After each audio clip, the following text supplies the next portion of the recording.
Rolling down the boulevard in the speedable Corvette, like a tail on a tornado ring to promise soaked in sweat.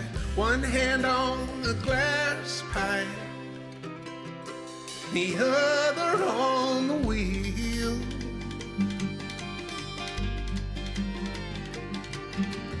Devil riding shotgun, singing, boy, let's make a deal. This is Groundless, a Justified podcast. This is a podcast where we watch every episode of Justified and then come on here and talk about it. I'm Chris. That man is Randy.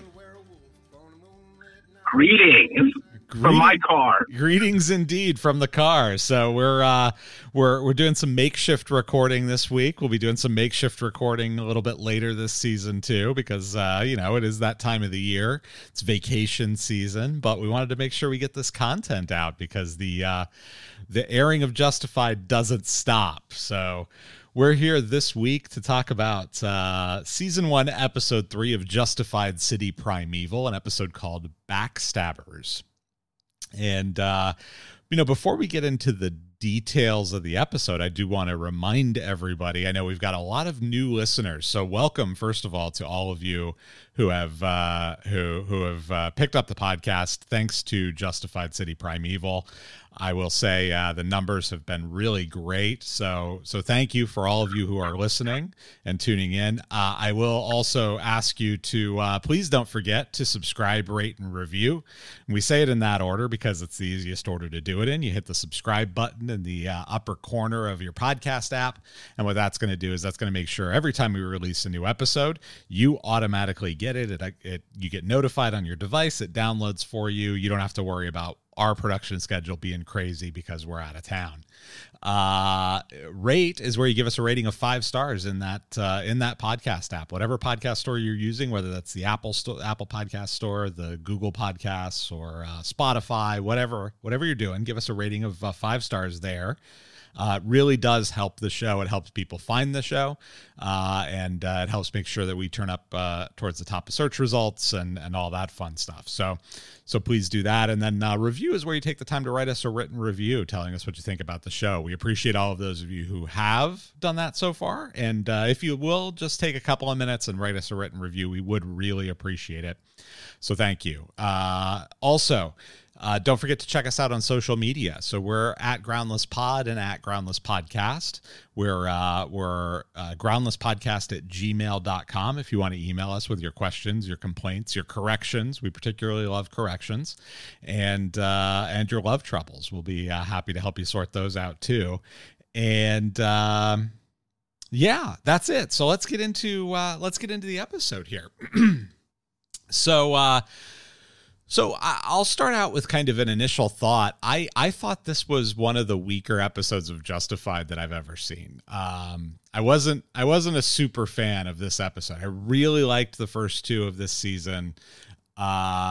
Didn't really love this one all that much. How did you think? What did you think, Randy?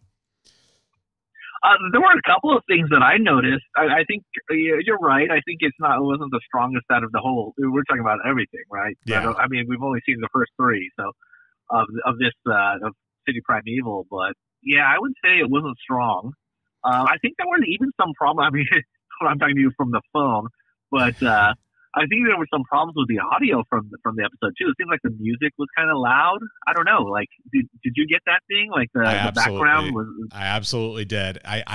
There were several lines that I didn't pick up until I was up here with my headphones on listening to it, and even then, It was kind of hard to pick up some of the lines. I think the mix was off. It was weird. The vocal audio was definitely behind the music or behind the sound effects or behind everything. It was almost it was very distracting almost, because like you're saying, I couldn't understand what they were saying, and like when I was able to hear it, you have to like listen to it. It was good. It was very good. Like the dialogue was good, but it kind of got drowned out. Yeah. Yeah, it did. And in particular, the scene in the bar with Clement and Skender and Sandy, it was very difficult to hear what they were saying. And I know that was kind of the point of the the environment that they were in, but at the same time, it's good for the audience to be able to hear the show. if you're taking the time to write fantastic dialogue, let's let everybody hear it. Yeah. So yeah, what was I was going to say? Please go ahead. Oh, I was just gonna say. So you like, what were the weak? What stuck out to you as far as the weak points?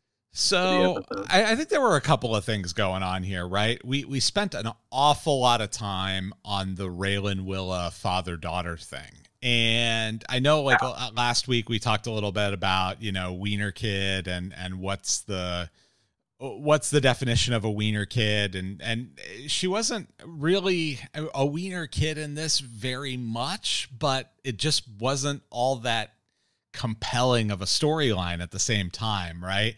I think I do owe you a little bit of an apology. You definitely kind of called it last week. You talked about how Raylan was a bit of an absentee father, and I said, well, I'm not sure I buy that, because she would have laid into him, right? Because that's her style. Well, she laid into him this week. Yeah, she did. And I don't know, like, as far as the relationship that they have, like, I think it's one of those things where I think she goes back and forth between wanting to be involved with his like, have him be in her life versus, I don't need this. You know what I mean? Like, yeah, I think she's trying to be aloof because she's a teenager. Exactly. Yeah, she's trying to be aloof because she's a teenager, but at the same time, she does sort of want to be around her dad because she likes her dad.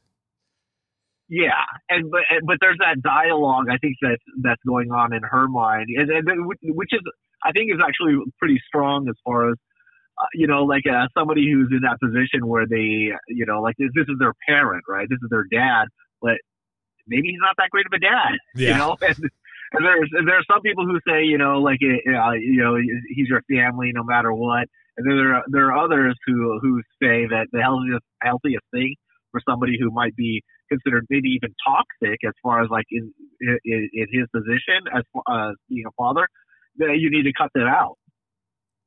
Cut them out of your life. You're better off without them. Exactly. Yeah. Yeah. Now, she, like you're saying, she's a teenager, and like, so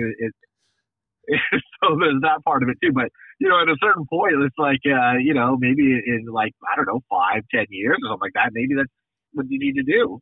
To make that decision. So, yeah, and it's if you don't have time for me, then I don't need to try and make time for you sort of situation.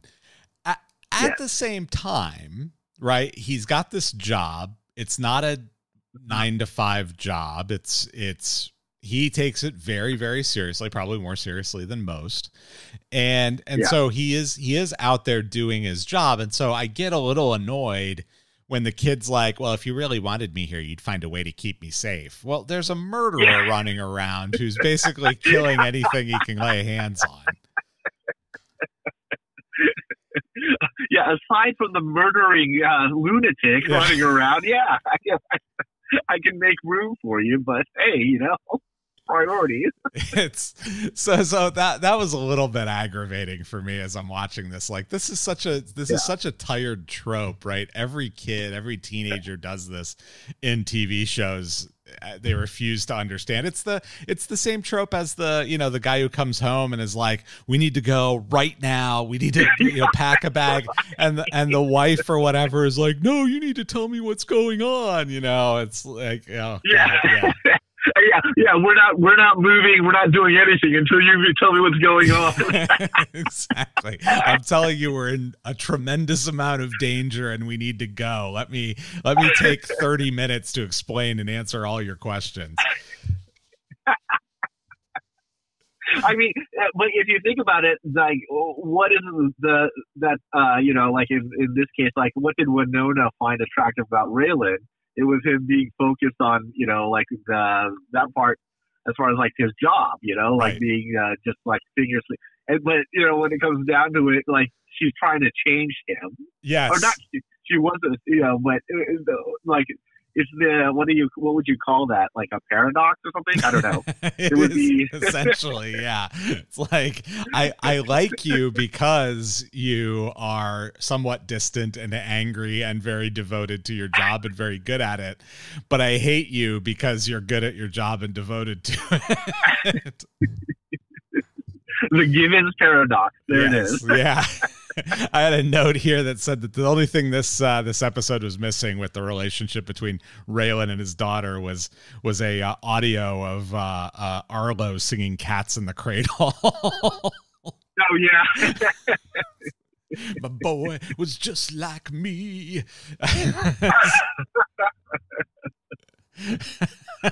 But yeah, I mean, you could tell Raylan is trying to be a good father because of Arlo, right? He's trying to do better. He's saying he'll do better. I don't know how much I believe him about that. I think he does.